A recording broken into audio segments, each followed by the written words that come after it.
This isn't just about religion, it's about humanity! You're too emotional. Look at the historical facts first. Memang dari dulu Israel sampai hari ini jangan ganggu dia. Kalau ganggu dia repot. Yang bisa membungkam Israel cuman Allah Yahweh. Tidak ada yang bisa lawan dia. Israel itu sampai hari ini jumlah penduduknya mungkin belum tembus 10 juta. Belum tembus 10 juta Israel. Musuh-musuhnya itu di sekeliling dia udah gabung pun tidak bisa menang. Israel itu kelihatannya tidak suka ganggu orang, tapi kalau diganggu selesai. Kalau ditarik garis yang sama antara orang-orang Yahudi dengan orang-orang Bani Israel Yahudi dengan orang Muslim, maka mereka dapatnya pada Ibrahim atau Abraham. Bertemunya di situ. Betul. Dikatakan sebagai bapak daripada para nabi, Abul Anbiya. Abul Anbiya dalam bahasa Arabnya. Dia bapak para nabi, kita mengakui Ibrahim. Mereka juga mengakui Abraham. Nah, maka kemudian ketika sudah turun menjadi kemudian Ishak dan kemudian Ismail, lalu kemudian turun lagi jadi Yakub, dari Yakub muncul Bani Israel. Semua adalah nabi-nabi yang kita akui semua. Kan kita udah bilang Israel itu negara kecil, penduduknya berapa ya? Banyak di tengah lagi. Betul. Itu kalau negeri Arabnya, bangsa-bangsa Arab kompak itu menarik sekali sebenarnya. Sangat menarik sekali. Dan ini ada kita dapat beberapa laporan dan beberapa inilah. Jadi ada seseorang peneliti yang pernah pergi ke British Foreign Office dan mereka melihat seperti apa awal-awal pendirian negara-negara Arab ini. Yang ada sekitar berapa? 20-an ya di sekitar Israel itu. Ini kan nggak masuk akal ya. Dan dari segi apapun nggak masuk akal nih. Kok bisa gitu? Itu survive di tengah-tengah itu. Nah ternyata ketika dilihat-lihat ada beberapa dugaan bahwasanya justru negeri-negeri itu dibuat bukan negeri-negeri untuk melawan, tapi negeri-negeri buffer. Negeri buffer, iya. Jadi kalau kita lihat kenyataannya make sense. Justru yang pertama kali kemudian melindungi ketika ada problematik ya justru negeri-negeri ini. Kita lihatlah beberapa berita-berita yang terakhir muncul. Jordania, Arab Saudi gitu ya. Ini kan jadi make sense kan. Jadi ini adalah sebuah hal yang memang dimunculkan awal-awal adalah sebelum perang fisik, perang pemikiran. Maka awal-awal ketika terjadi konflik antara Israel dan kemudian orang-orang Arab masih namanya perang Arab. Sekarang namanya sudah ganti, bukan lagi perang Arab. Jadi dari perang Arab menjadi perang Israel Palestina. Dari Israel Palestina menjadi perang Israel Hamas. Padahal dulunya adalah perang antara taruhlah ya, misalnya antara Cross and Crescent waktu dulu perang salib. Nah, ketika perang salib mereka nggak bisa make it. Kenapa? Karena yang mereka hadapi adalah persatuan orang-orang Muslim. Karena kalau sudah namanya perang salib itu orang Muslim semuanya tersinggung. Tapi kalau namanya perang Arab, ya adalah kan lu bukan Arab. Kami nggak ada masalah sama Islam kok. Kami cuma masalah sama orang Arab aja. Dan Persia itu bukan Arab ya? Persia bukan Arab. Ini yang orang harus tahu nih. Ya, betul. Walaupun look-nya mirip-mirip ya, Persia bukan Arab. Persia itu lebih kepada keturunan Yafitik. Arab itu kan adalah Semit. Makanya agak salah juga ketika mereka bilang kalian tuh yang nggak suka sama Israel itu anti-Semit. Bro, Arab itu Semit juga. Makanya belajar sejarah dulu. Itu Rishi Sunak itu pernah ngomong kan semua nggak suka sama Israel adalah Semitik, anti-Semitik. Kita bilang lu nggak belajar ya. Arab tuh Semitik gitu kan ya. Yahudi juga Semitik. Sedangkan kalau kita lihat Persia lebih kepada Yafitik. Dia kayak orang Chinese Yafitik, Mongol Yafitik, Turki lebih dekat ke sana ya. Semua orang-orang utara itu Yafitik. Kalau kita bahas tentang sejarah, film-film juga sama. Game of Thrones itu mengenal ada the Northern the White Walker itu kan orang-orang utara, Northern Tribes. Dari dulu sampai sekarang negara utara tuh senantiasa negara-negara yang sangat ganas, sadis. Asterix dan Obelix itu negara utara. Apalagi yang penakluk terkenal Eropa itu namanya Attila Dahan itu orang utara. Mongol itu orang utara. Viking kasar gitu ya. Ya, Viking orang utara. Itu keturunan sama Yafitik. Karena Nabi Nuh punya anak Sem, Ham, Yafit. Sem jadi Semitik, Yafit jadi Yafitik, Ham jadi Hamid. Kalau Hamid gampang, orang-orang kulit hitam tuh Hamid. Kalau kita gabung orang Indonesia Yafitik sama Hamid. Makanya begini. Ya, makanya begini, sipit dan hitam. Oke, jadi luar biasa ya. Kita dapat banyak gambaran dari Ustadz Ferdinand Kagimu ini. Dari mana sih Ustadz satu ini pengetahuannya begitu luas ya? Yang jelas bukan wahyu. Aku jadi nabi pula ya. Iya, bahaya tuh. Bahaya. Nggak akan terjadi. Oke, kita sekarang saya minta Ustadz Ferdi menerangkan bagaimana sih pandangan Islam atau yang secara Islam itu pandangan tentang negeri Israel, Yahudi itu gimana sih dari Al-Quran atau dari Islam? Di dalam surat Al-Baqarah bukan hanya dalam surat Al-Baqarah, tapi di dalam keseluruhan Al-Quran. Menariknya adalah ada banyak sekali seruan-seruan kepada orang-orang Bani Israel. Ya Bani Israel, banyak sekali. Artinya merupakan sebuah hal yang wajar ketika orang-orang Muslim bersentuhan dengan orang-orang Bani Israel pada saat itu.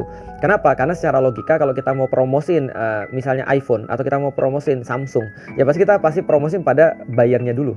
Yang pertama sudah pakai iPhone dan sudah pakai Samsung. Ini ada update terbaru nih kan gitu kan. Nah, maka sama Islam ketika diturunkan dipromosin pertama pada siapa? Pasti pada agama-agama Samawi, yaitu adalah Bani Israel dan juga kepada Nasrani, kepada Yahudi dan kepada Nasrani. Nah, maka kedudukan Bani Israel dan juga Nasrani kita kasih tahu dulu di dalam Islam bahwasanya mereka kedudukannya adalah mulia. Maka kita harus menepis dulu konsepsi yang salah tentang Islam terhadap agama-agama yang lain, atau terhadap Yahudi dan terhadap Nasrani, seolah-olah kita membangun sebuah kebencian ataupun apapun. Tidak.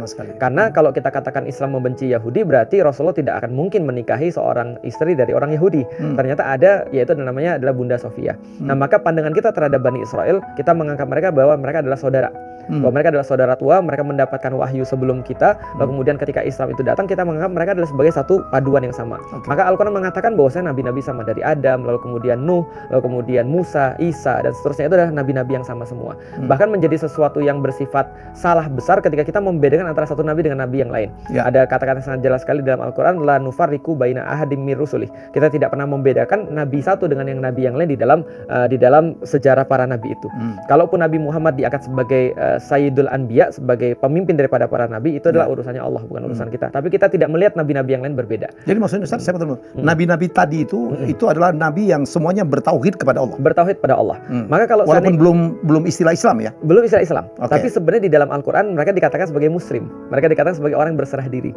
Nah, di sini ada perbedaan pendapat, walaupun kita tidak akan go into detail ya. Tapi yang menjadi sebuah kesepakatan adalah bahwa mereka semua adalah orang-orang yang bertauhid kepada Allah. Kalau ditarik garis yang sama antara orang-orang Yahudi dengan orang-orang Bani Israel, Yahudi dengan orang Muslim, maka mereka dapatnya pada Ibrahim atau Abraham. Maka bertemunya di situ. Betul. Dikatakan sebagai bapak daripada para nabi, Abul Anbiya. Abul Anbiya dalam bahasa Arabnya. Dia bapak para nabi, kita mengakui Ibrahim. Mereka juga mengakui Abraham. Nah, maka kemudian ketika sudah turun menjadi kemudian Ishak dan kemudian Ismail, lalu kemudian turun lagi jadi Yakub, dari Yakub muncul Bani Israel. Semua adalah nabi-nabi yang kita akui semua. Nah, jadi itu pandangan kita terhadap mereka. Nah, lalu di mana kemudian letak negatifnya? Letak negatifnya yang kita lihat adalah pertama-tama Allah sampaikan ini adalah bangsa yang Allah kemudian pilih. Bangsa yang kemudian Allah kasih kemudian tauhid. Bani Israel. Dan mereka adalah mendapatkan covenant daripada Allah, mendapat sebuah perjanjian dengan Allah, yaitu adalah mereka tidak menserikatkan Allah, mereka tetap kemudian beribadah pada Allah. Dan ini yang terjadi mereka ingkari ketika mereka dibawa oleh Musa. Di situ di dalam surat Al-Baqarah diceritain mereka kemudian membuat patung sapi, lalu kemudian mereka saling membunuh di antara mereka membunuh para nabi juga, mereka berkata dusta, serakah dan seterusnya, mengingkari perjanjian dengan Allah. Nah, sehingga kemudian Allah mencabut perjanjian itu.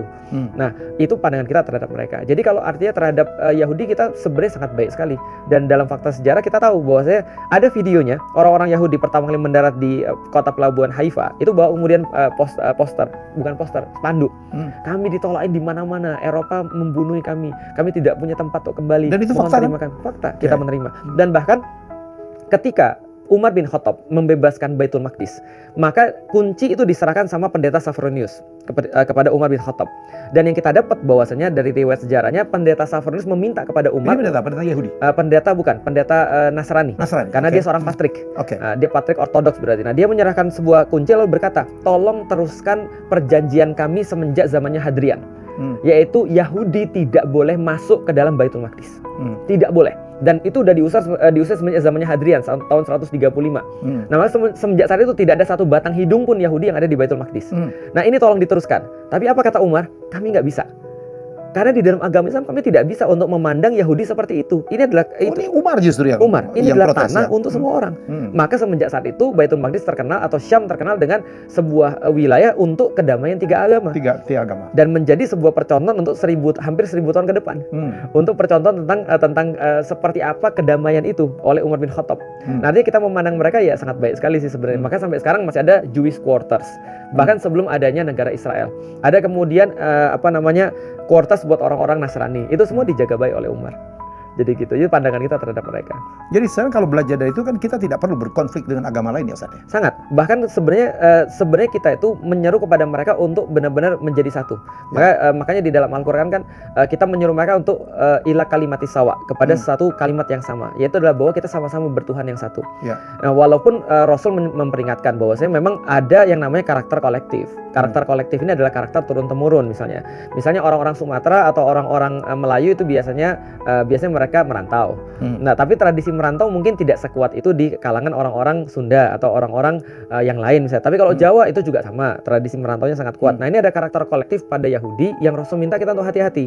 Karena mereka bakal bisa jadi sebagai musuh terbesar kalian. Bukan kata Rasul, kata Allah di dalam Al-Qur'an, bahwa musuh terbesar kalian nanti adalah diperingatkan ya? Diperingatkan. Dan teman terbaik kalian adalah orang Nasrani. Kata Allah di dalam Al-Qur'an. Kenapa? Karena karakteristik orang-orang Nasrani sebenarnya mereka mau untuk jadi baik. Pandangan kita sekali lagi ya, disclaimer kita ya, mereka mau untuk jadi baik tapi nggak tahu caranya. Sedangkan orang-orang Yahudi ini udah tahu caranya, tapi sengaja. Makanya ada beda antara makdub sama dolin di dalam surat Al-Fatihah. Makdub itu dimurkai Allah. Kenapa murka Allah? Karena mereka tahu yang mana yang benar tapi nggak mau. Sedangkan dolin itu adalah orang-orang yang mau tapi nggak tahu. Jadi Yahudi ini makdubnya. Makdub. Sedangkan Nasrani dolin. Dalam hal apa ya mereka harus dihati-hati? Kepintarannya kah? Sebenarnya jadi gini.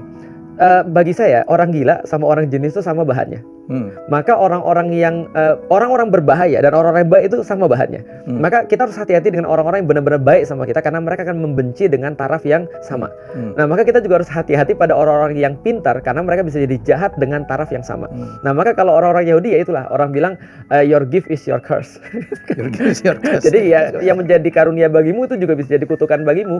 Maka mereka bilang knowledge is a curse. Ya di lain sisi knowledge is power. Ya karena setiap segala sesuatu punya dua mata sisi. Betul. Artinya kalau kita lihat Yahudi itu kekurangannya apa ya? Karena mereka pintar, betul. Karena mereka pintar, kadang-kadang mereka merasa lebih tahu daripada Allah. Dan itu di-state di dalam Al-Qur'an. Ketika mereka minta untuk adanya raja, Allah angkat pada mereka Tolut. Ketika diangkat Tolut, mereka komplain. Mereka bilang, raja macam apa ini? Lebih kaya kami lah. Lebih hebat kami lah. Nah, mereka komplain. Nah, karena kepintaran mereka tadi. Karena orang bodoh kan nggak mungkin komplain, Mas. Contohnya, kalau kita udah tahu diri bodoh kan kita nggak mungkin komplain. Kita hanya mungkin jadi sombong kalau kita tahu. Makanya iblis sombong karena dia merasa punya.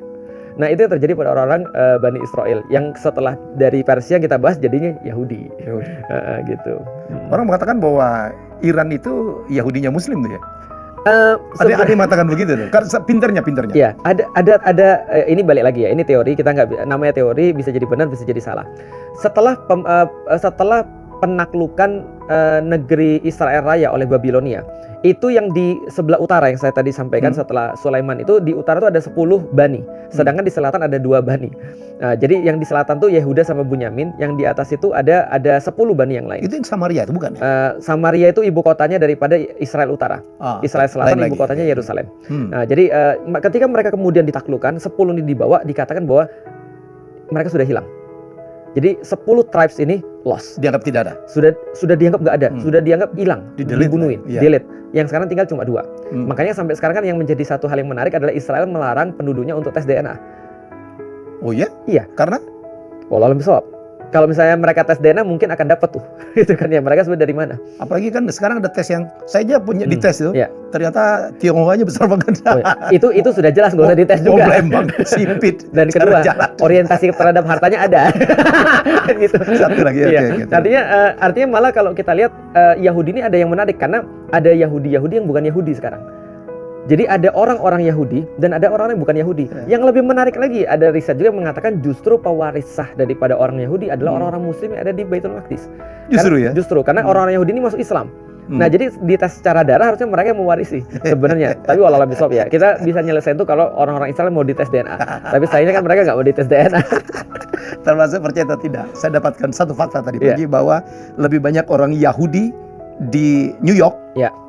Di LA daripada ada di Tel Aviv. Bisa jadi. Daripada ada di Yerusalem. Karena semua pemerintahan Yahudi sekarang kan ada dari Polandia, ada dari mana lagi segala macam. Jadi kalau Amerika sangat mendukung Israel, ya Anda jawab sendirilah. Iya betul. Karena mereka punya lembaga khusus untuk lobbynya namanya AIPAC.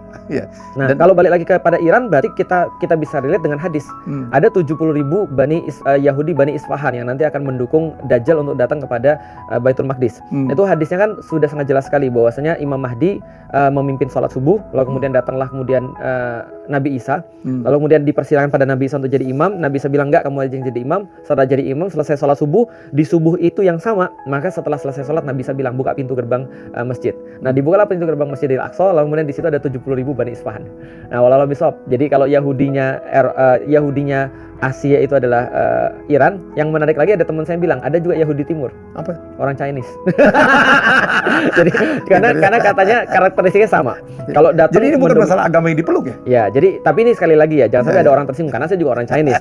Mas Helmi juga keturunan. Artinya kita melihat bahwasanya ya kadang-kadang orang melihat memang ada karakter kolektif di antara orang-orang itu. Termasuk orang Chinese ketika dia datang kemanapun dia mendominasi misalnya karena ada karakter kolektif. Saya masih ingat misalnya ada bapak saya bilang, "Lik, jangan pernah keluar satu kalau kamu belum punya 50." Itu ngomongnya. Iya, bapaknya ngomong gitu. Jadi kalau kamu sudah punya 50, keluarlah satu. Ada satu lagi yang dia ngomong yang saya ingat, walaupun ini tidak saya ambil mentah-mentah ketika saya sudah masuk Islam. Lik, yang minjem itu bodoh. Yang minjemin lebih bodoh. Jadi artinya kita sebagai orang Chinese kita punya karakter kolektif. Kita ulet, kita kemudian jujur, kita kemudian mau bersusah-susah payah dulu. Kita nggak mau invest dalam perkara-perkara yang kelihatan, yang kita invest dalam perkara-perkara yang nggak kelihatan kan itu ya. Itu semua adalah karakter kolektif orang Chinese saya pikir sih. Nah sehingga ketika mereka ditaruh dimanapun menjadi survive. Ada yang bilang juga mungkin orang Indonesia kayaknya kurang challenge kayaknya. Nah kalau kita lihat orang India kenapa mereka bisa survive juga ya karena mereka ya dibalik semua yang kita lihat jorok dan segala macam mereka bisa survival karena mereka susah. Harus survive. Indonesia tuh terlalu gemah ripalu jinawi ya. Orang bilang kemana yang lagi rame videonya adalah convenience culture. Convenience culture. Iya. Apalagi di kampung kita Palembang ya. Orang Lebaran sebulan. Panen cukup sekali setahun. Udah hidup dia. Betul. Udah hidup dia. Ikan tinggal ngambil ya kan. Nah makanya kalau saya secara pribadi tinggal kita tempatkan aja. Convenience culture bukan satu culture yang salah. Karena itu adalah justru itu yang sekarang menjadi problem besar pada negeri-negeri orang-orang Barat. Karena mereka hustle culture. Dan hustle culture ini menimbulkan banyak masalah-masalah yang lain. Tinggal di-combine aja. Kapan kita convenience, kapan kita harus hustle. Luar biasa. Gitu.